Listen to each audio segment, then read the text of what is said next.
Social media penetration and usage rates in the Middle East are among the world's highest and growing. Used by Arab youth extensively, it is more than a communication tool but a window to the world, with 79% getting their news from social media. No other company can claim to have developed this market as much as Facebook. Facebook has been at the forefront of connecting people in the Middle East while helping on-ramp SMEs into the digital marketplace through its various apps including Facebook, Instagram, WhatsApp, and Messenger. Today, the Managing Director of Facebook in the Middle East and North Africa, Ramez Shehadi, joins us to share his views on the social media landscape, the digitization of the regional economy, and his plans for Facebook. Welcome to empowerME Conversations, a podcast from the Atlantic Council. This show brings you leaders from business and government that shape the future of Middle East economies. I'm your host, Amjad Ahmed, Director and Resident Senior Fellow. Let's get started. Welcome, Ramez. Thank you, Amjad. It's a pleasure to be here. I wanted to start by having you tell the audience, we hear a lot about digitization of the Middle East economy. Given your extraordinary visibility into the region, what does that practically mean? What are you seeing on the ground? Great question to start with, and though a simple one as an ask, invariably has a very complex response. What does digitization really mean? Is it enough to have a website? Is it enough to have a Facebook or Instagram page?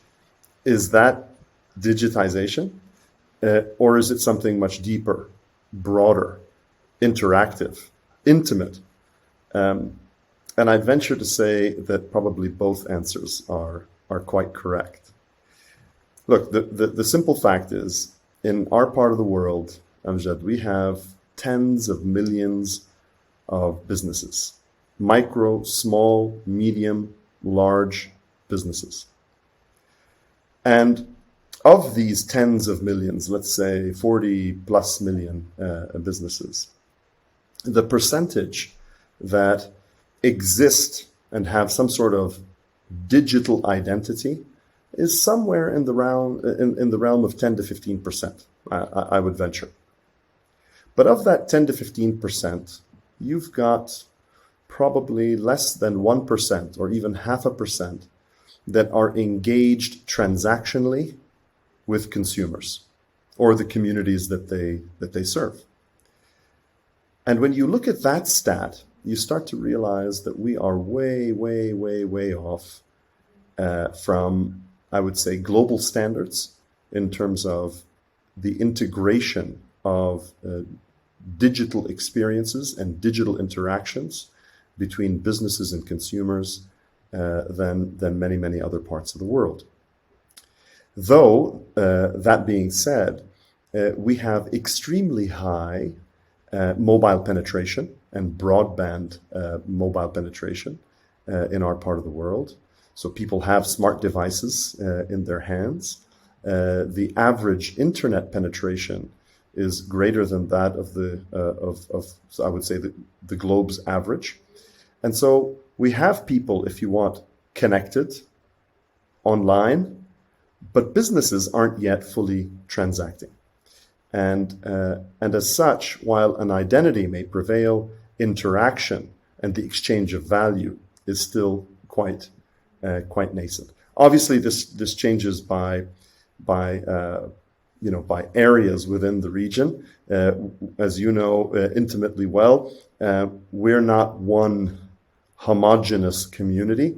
We've got very different socioeconomic predicaments throughout the region. So you'll find that the Gulf states are far more sophisticated in their infrastructure and the degree of digitization, both on one end, a digital presence, hey world, I exist, I have a page, all the way through to transactions, which is very different than the Levant, which has had its more than fair share of socioeconomic and political challenge, and then a very, very different predicament in parts of North Africa as well. And so The supply-demand dynamic is quite different, but in general, grosso modo, across the region, the prize that is yet ahead of us in terms of digitization is quite large and quite exciting. And why do you think there has been this lag? I mean, I know you mentioned socioeconomic, but why do you see businesses still struggling to get on or on-ramp into the digital world at this stage? Well, I think there are a number of factors that play into this. I think there are some cultural nuances, there are some economic nuances, there are some legislative nuances. The answer is not singular in nature. We have geographies that are dominated by hydrocarbon-based economies with a lot of public infrastructure, public investment going towards that which feeds the nation, if you want. And so a lot of investment goes in that direction. In particularly in parts of North Africa and certainly in the GCC states. I think we are a very rich society overall in terms of small businesses. The demand of small businesses for loans and support from financial services institutions across the region has been largely unmet. Right. Much of the financial services infrastructure has been geared towards supporting larger enterprise. I think our cross-border regulation is still nascent and has room for further development. I think it's easier perhaps sometimes to ship products from North America into the region than it is to ship them from one neighboring country to the next. I think our laws around bankruptcy still have room for improvement as well, particularly when it comes to online businesses. I think a lot of traditional financial institutions that would be supporting these types of digital startups and digital conversion businesses haven't really gotten their head around what assets mean in an online world versus the physical world. I think the level of education in many parts of our region has still focused on traditional approaches and haven't fully embraced the digital paradigms that are growing fast and dominating in other markets and equipping youth with the skills necessary. We've seen some great changes in this regard as well. There's been some brilliant announcements coming out of the United Arab Emirates around giving people residency in the country who are developers and coders. We see great provisions coming out of places like Saudi Arabia. Egypt is on fire in terms of building up its development and digital communities. But this isn't yet the norm in too many of our countries across the MENA region. And so you can see clearly there isn't one particular thing. It's a portfolio of things, and they vary by geographic cluster, North Africa versus Levant versus GCC. Yes. And Facebook, I think a lot of people don't realize, but you touch really the SME segment in such a big way. You do. And what are you trying to do in your sphere? What's under your control to actually get more of these businesses online? I mean, I see you very much as a huge enabler to the SME sector. Yeah, I mean, I love this topic. And I think, frankly, if we want to evolve the general wellness and well-being of communities in our part of the world, we must significantly invest in enabling, equipping, and supporting micro, small, and medium enterprises. Doesn't mean that we take our eye off the ball with the big guys and the big established institutions who are playing massively within the region or even now on a global basis. And we've all seen in the news how many new unicorns are popping up out of our neck of the woods, and it's incredibly exciting. But without a doubt, the lifeblood of communities in our part of the world are the micro, small, and medium enterprises. And they have been a significant focus. As I said earlier, the percentage of this segment of the economy overall that is digitized is minuscule compared to pretty much everywhere else in the world. And again, somewhere between 0.5% to 1% of the overall number of enterprises. And so we're leaning in heavily in this regard. We see that supporting small and medium businesses to digitize and to develop skills, to have access to consumers outside of the physical radius of their engagement. And this has been exacerbated, Amjad, by COVID, when mobility was impeded. Footfall and traffic to these small and medium businesses dried up. Many of them shuttered their doors. And it's really been devastating socioeconomically to micro, small, and medium businesses. And so by investing in these and having a top-line view around job preservation, job creation for that community, we think ultimately moves the needle on wellness.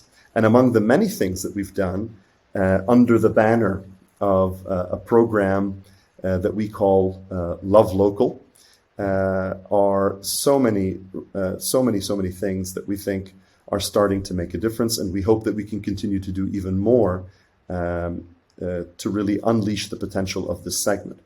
And if you want, Love Local really has two essential facets to it: equipping local businesses with the skills necessary to survive and ultimately thrive online, and also equipping consumers with the knowledge of who these businesses are, how to buy with them, or buy from them, how to develop a relationship with them, and how to engage them in their sense of purpose for the communities that they serve.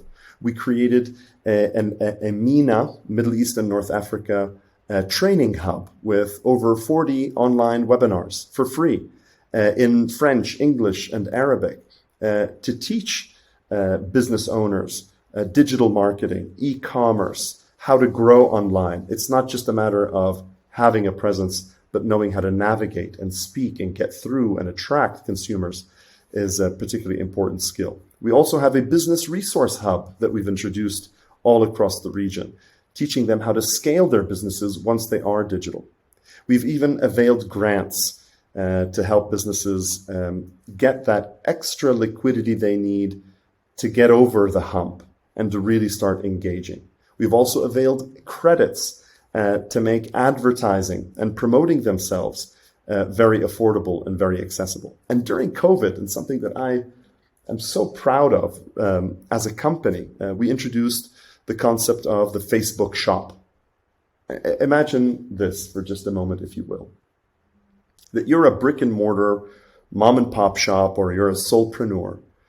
Facebook has given you the facility to have that storefront that we talked about earlier, that most basic of digitization criteria, the storefront, and then a digital catalog for your products and services, access to a payment gateway, access to some sort of warehousing and logistics solution, and then access to all of these training hub and resource hub and webinars and financial services to allow you to then develop and flourish and spread your wings and start to fly virtually among the many, many other millions of businesses that are on our platforms and engaging in commercial trade and purposeful growth with us.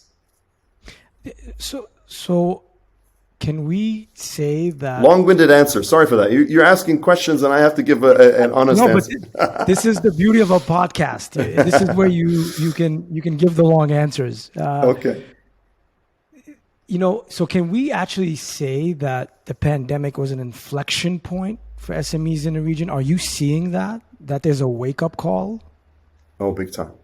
And it's not just for SMEs, it's for everyone. What aspect of our life hasn't gone through a fundamental shift? Hey, the way we work has changed. The amount of time we spend online has changed. The way that we celebrate moments, Christmas, Ramadan, Hanukkah, whatever it is, the fact that people are separated, apart, but still desiring connectivity, community, relevance, purpose, trade. Digital, and particularly our platforms, among many others, frankly, have allowed that connectivity, that connective human tissue to still thrive. So yes, it has been an inflection point. And, there's this meme that's out there. You may have seen it. It's a picture of a sort of a corporate environment, and one person's asking the other, what caused your digitization? Was it your board, your CEO, or COVID-19? And in fact, tongue in cheek, but COVID-19 forced us to rethink the power of digital connectivity out of existential need. Many businesses, as we were saying earlier, no longer had footfall. People no longer came to the counter. Product couldn't move from one hand to the next readily. And others had a massive explosion of value, a watershed moment with so much growth, so much demand, that their existential moment was a desire to find additional relevance and additional value with their consumers. Yeah. And this is as true for the small and medium business as it is for the mega business, as it is for the governments even out there. Yeah, I mean, I can tell you from my own experience, we were pounding the table with very large companies saying, you have to focus on digital. And frankly, a lot of boards were still not there. Yes. And now it's very different. And I think you're seeing acquisitions now by large players into e-commerce and other digital companies. So I think we're getting there for sure. Let's talk about e-commerce for a bit, because that's been a big sector in the region. It's grown substantially. The pandemic was a big inflection point in terms of digital payment, which again increased e-commerce. You're a big enabler of e-commerce. We've seen the first rise of social commerce in the region in a big way. Influencers are very strong in the region. We had a brand come out of the region, Huda Beauty, that's done a phenomenal job of going direct to consumer thanks to social. Mm-hmm. But now you're seeing people like China, countries like China, that are leaders in C-commerce. Hundreds of Chinese are shopping on WeChat. You have two of the largest platforms in this area, WhatsApp and Messenger. And, recent data points to 4/5 of our time being spent on mobile chat. How do you see this going forward in the region? What are your plans for specifically C-commerce and maybe other things, live shopping, augmented reality? What are your plans going forward? How do you see e-commerce transforming in the region going forward? My answer is all of those things that you said and more. And more, okay. Wow. And more.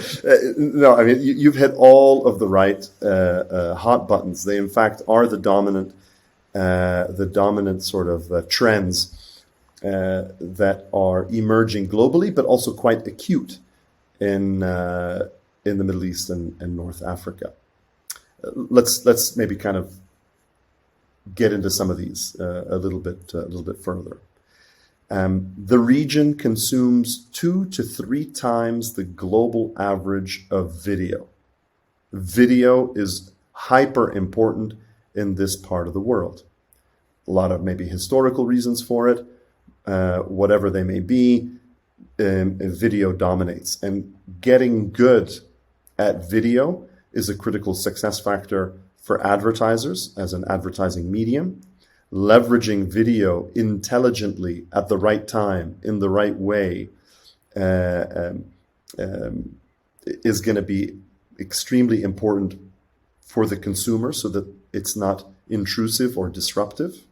And then when you engage advertising, and the in-stream video experience, what that opens up to in terms of transactions, or whether it's the transaction of information or the transaction of value or the transaction of finance to procure something, is also going to be critically important. So you can anticipate a lot more innovation and invention in and around video, video on mobile, and short form video in particular, on the static device, on the lock screen, on the apps, and in a variety of different places before and after particular intentional segments of electronic engagement.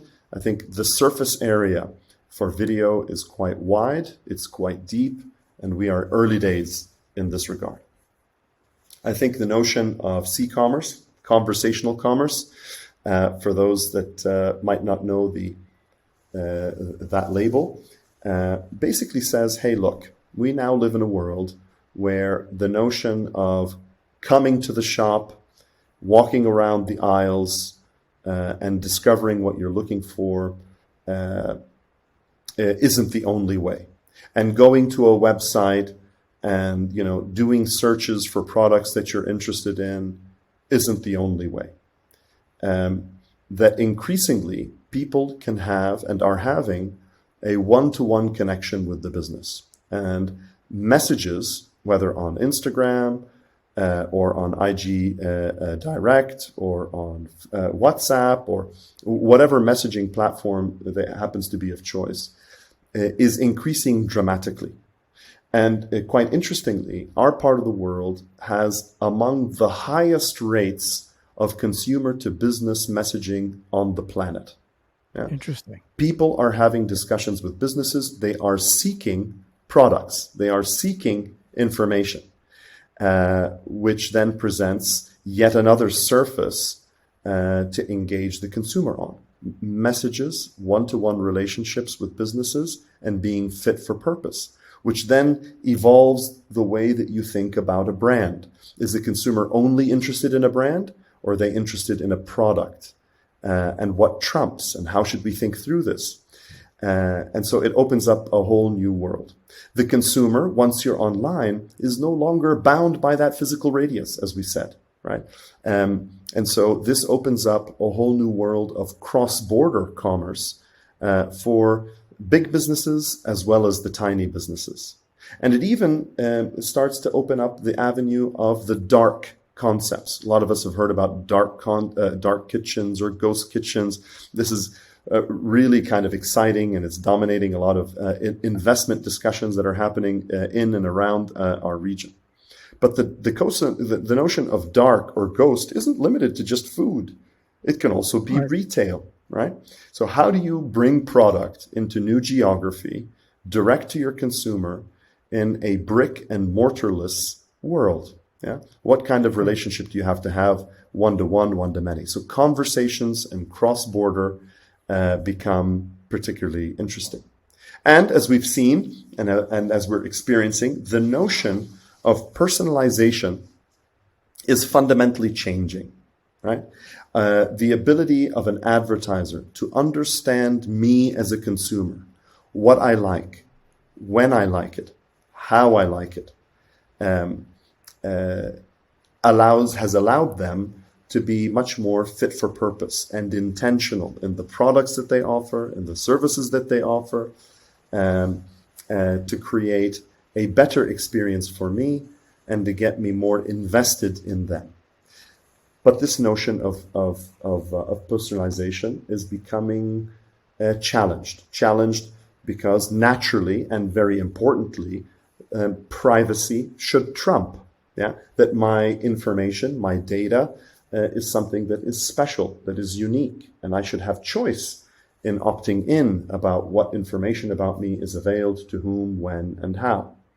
And so you have these worlds coming up and surfacing around the need for privacy and the need for personalization and good online experiences.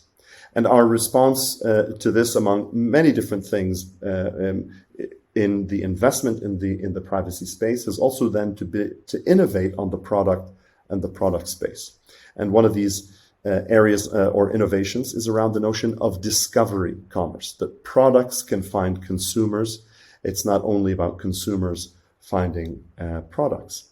And so there's a lot of innovation that's coming around there. And then you highlighted, of course, I'm sorry? You're starting to target to one, right? you're targeting to one consumer. We used to target by demographic. Targeting to a type, I would say. It's not necessarily to a one, but there are, characteristics that I think ultimately respond to different types of triggers or interests. Yes. And certainly the notion of, as you pointed out, virtual reality and augmented reality, and how do these surfaces then lend themselves to an even greater consumer experience, right? If I use my phone camera to overlay something, I can get a lot more data and a lot more insight about a product than simply what I see visually, physically. I can start to understand context or use cases or experiences that are possible. So we're really, Mark Zuckerberg has this saying, and it's, you first hear it, you're like, yeah, whatever. it sounds nice to say. But the more that you think upon it, the more you start to realize, man, he's absolutely right. And he always says our journey is only 1% complete. And you think about all of these innovations that are happening and all of their use cases and permutations and extrapolations, and you start to realize, man, the guy's right. There's so many different facilities that we haven't even yet started to think about for every area that we are already touching, let alone those that we're not. So it's an incredibly exciting time in terms of these trends and the possibility space ahead. That's for sure. I wanted to ask you about your own transformation as Facebook. Heavily today you are reliant on advertising really for a big part of the revenue. Yeah. How do you see that playing out? It sounds to me like you see a change in the next decade where you're going to be involved in many more transactional type revenue structure. How does your own business change as the environment changes? Yeah. Look, another great question. And I think, time will tell how things will evolve. And just as we saw with COVID, the prevailing circumstances will fundamentally challenge us to rethink convention. And so, peering out into the unknown, hoping to kind of extrapolate some sort of realities can be ultimately conjecture, right? Because God knows what will confront us next year or next quarter or 2 years from now.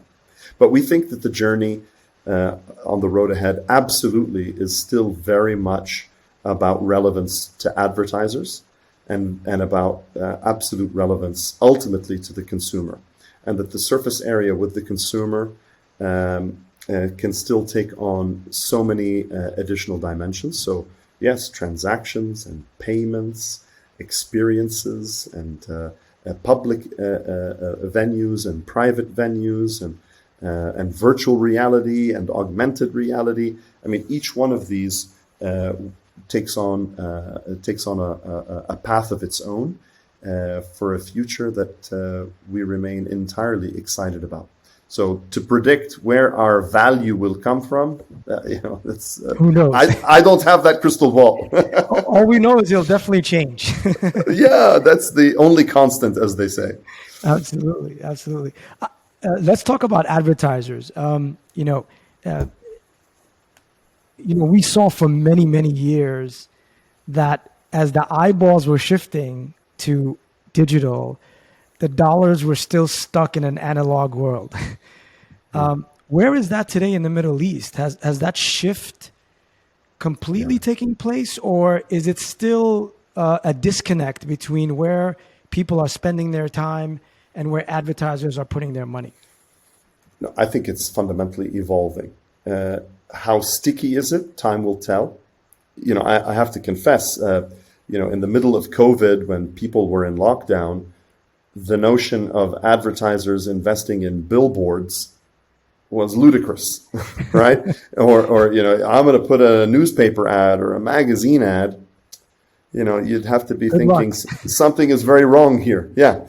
But I think as as communities relax and we become mobile again and we get on planes and we travel and we get in our cars and go to parks and theaters, health, safety willing, I think advertisers naturally start to think about, well, how else can I engage my consumer? What from the past is relevant now? What have I learned during COVID?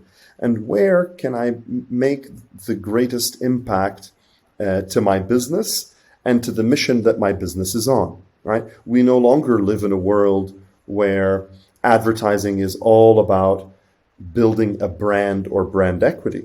It can also very much be, and has been quite dramatically, a driver of revenue, right? This notion that the marketing function in a business was only there to sort of propagate an identity of a business. Well, I think the marketing of the future, actually, the marketing of the present, becomes a revenue driver. It's at the table on the commercial discussion. It's no longer just a cost center, it's a profit center. Yeah. And so I think we've learned a lot through COVID. I think we continue to learn a lot, but it is unequivocal that the value of digital is an extremely, extremely essential driver in the financial performance of any business. Right. Yeah, I think we've seen that clearly. And those that are not seeing it, they are missing the boat completely, and especially in the region. I think as more consumers get online. Let's talk scaling. You had mentioned it on several occasions, and this is the lifeblood of entrepreneurs and us really creating an ecosystem that works. It creates this virtuous cycle of more money coming into the ecosystem and so on and so forth. How do you feel about the capability of companies to scale today? And I would say, let's talk about within the region, which you mentioned still has barriers. But you brought up an interesting point as well, is consumer or brands now going global. You have access to a global marketplace. That's right. So let's talk about both. How do you feel about regional scalability and what's still missing, because it's still inefficient? And then how do you see brands now being able to scale globally thanks to platforms like yours and others? Mm-hmm, mm-hmm. Well, I mean, I think you called out a couple of really good examples like Huda Beauty and the reach that business has gained. It's extraordinary, and how quickly it has happened. Absolutely. Look, the Middle East has a legacy, has a history, perhaps even a DNA of trade.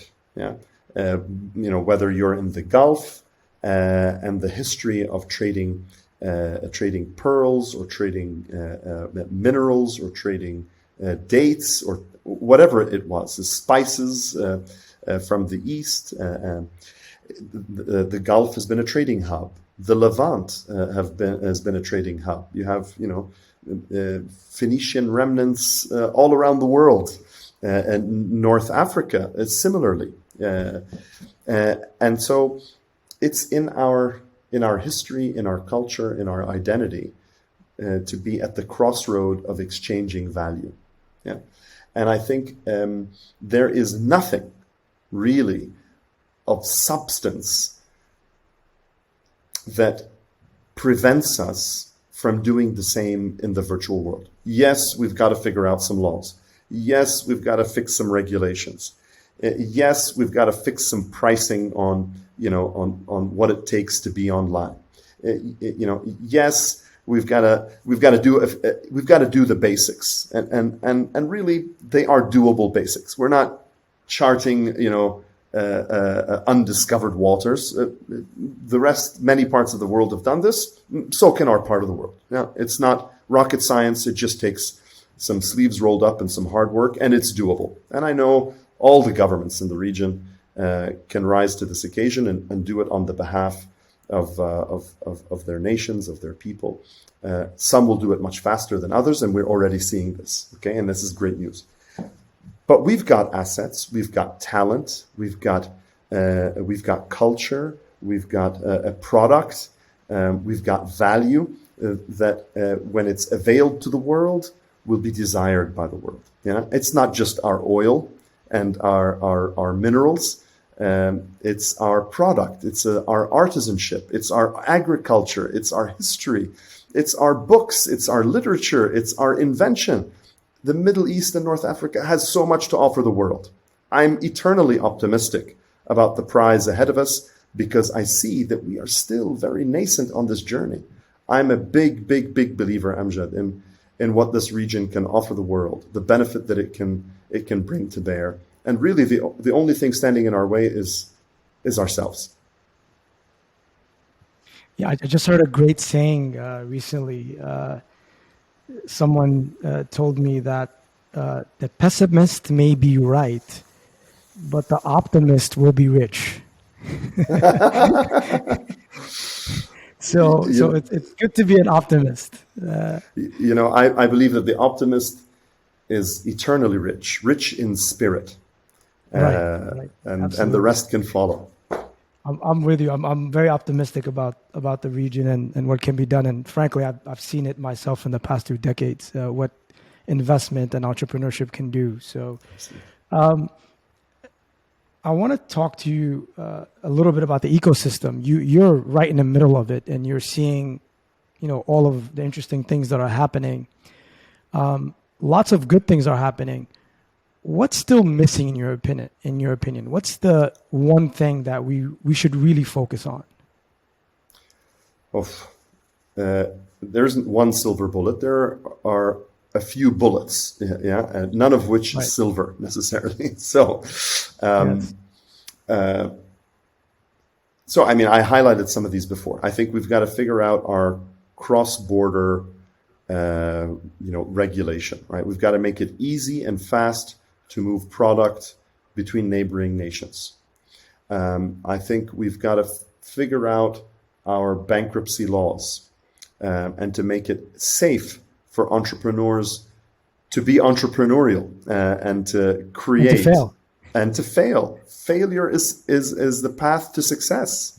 Yeah, and I think our regulatory environments have to allow this. I think our notion around data as nations, as governments, has room to kind of settle into some general global standards around what data privacy or data localization means, and what works and what doesn't. I think we have to overcome this view that we need to impede access to to online services. Voice over IP should be an accessible utility for everyone, readily, without impediment. I think we have to invest in our small and medium businesses. I think there's been some interesting studies that have shown that there is a extremely strong correlation between investing in that segment of the economy and the number of jobs that are created. It's not the big companies hiring more people that's going to solve our unemployment. It's around supporting the small guys to stay on their feet and equipping them to scale that's really going to generate the jobs. You're absolutely right. I mean, I'll give you a statistic from the US. 70% of job growth in the US comes from SMEs, 70%. Exactly. Yeah. And I like this point, and I've heard you talk about this in other areas, and I think it's a very valuable and important point. There's a lot of focus today on tech, right? But when we talk SMEs, we're talking, the one-man shop, the woman selling wares out of our house. That's right. So when we talk about entrepreneurship, I think we need to widen our definition. I think there's a little bit too much focus on unicorn scaling and tech, but actually there's wonderful small businesses in every country that you are really supporting, and I think that's a really critical point. Absolutely, of every flavor and walk of life, whether you are a hairstylist or a tailor or a carpenter or a fresh produce seller. Yeah, how can we help these businesses find their way, not by giving them fish but by giving them fishing rods. Yeah, not by giving them some utility like, here's some money, go spend it. So much of the CSR that happens out there is just designed wrong. Like, okay, we're going to give you some financial aid, and then they use it, and then what? Yeah, right. It really is about equipping the segment of society with the skills necessary to discover their own success. Yeah. Somebody sells oranges by the side of the road, and what if we could help them figure out that selling juice is a higher margin than selling than just selling the orange? And what if we could help them market this juice? And what if we could then show them that by marketing this juice and getting pre-orders, they actually won't have to have any waste? And what if that they expand the radius of the reach on their marketing of their juice? They could actually then take a bunch of pre-orders or tie up with a delivery team that can then sell more remotely from where they are. And then they could hire somebody that juices and packages, and we could create a brand. And suddenly you went from one person selling a few kilos of oranges per day to maybe one or two people or three people that are, able to support their families more sustainably, right? Yes. It's the path to creating wellness. Yeah, and I tell policymakers all the time, half the battle is just getting out of everybody's way. They'll figure out a way. As you said, it's not funding. Throwing money at the problem is not the issue. Just let them have the flexibility, and let them run with their ideas. And there's plenty of opportunity these days to scale your business, even small businesses, like you said, an orange seller by the road. So I think it's this SME area is a really critical issue. Absolutely. Before we go, social media has been explosive in the region in a good way, and it's allowed for discussion in a region that has limited rights sometimes for speech. But at the same time, that puts a huge responsibility on someone like yourself as a Facebook. So you have your business goals on the one hand, but then you have these social issues on the other, where you're providing this phenomenal platform for discussion in a very tricky region. How do you balance that? How do you think about balancing that as an institution? I suppose what makes the mission that Facebook is on, to give people the opportunity to create community, to connect, to find themselves or find purpose or find voice, is so honorable and so fulfilling and so motivating, is its universality. Yeah, we are one Facebook for the world. We're not, 31 flavors of Facebook on every different geography. Right. We are who we are. We don't claim to be perfect. We make plenty of mistakes. We've done a lot of things that could have been done a lot better, but we're committed to learning, improving, evolving. But what we don't want to do is to somehow entertain the notion that we can be different at the same time in different places. Yeah. If that is, somehow comes up for whatever reason, it's something that we will fix and we will change. And so the universality of Facebook, the consistency of Facebook gives us confidence. It gives us purpose. It gives us clarity in how we operate in every country. It is challenging, no doubt, because there are different types of regulations, different types of forms of government, different types of legislation, a different culture that people express themselves differently in different places. But we try to be constant, a ballast, amidst a tempest of different things that are out there. And it's not easy, as I said, but it gives us, I think, a strong sense of purpose and conviction in in being available to people in a consistent way. Well, with that, Ramez, thank you for joining us. You're a really important voice in this region, in this ecosystem. So I want to wish you and Facebook a lot of luck going forward. Thanks again. Oh, thank you, Amjad, and thank you to you specifically, the Atlantic Council, for this delightful opportunity. I hope we can do it again sometime soon. Thanks for listening. If you like what you heard, please subscribe to empowerME Conversations and rate and review us wherever you get your podcasts. For updates on our work, follow us on LinkedIn and at AC Mideast on Twitter, or visit atlanticcouncil.org.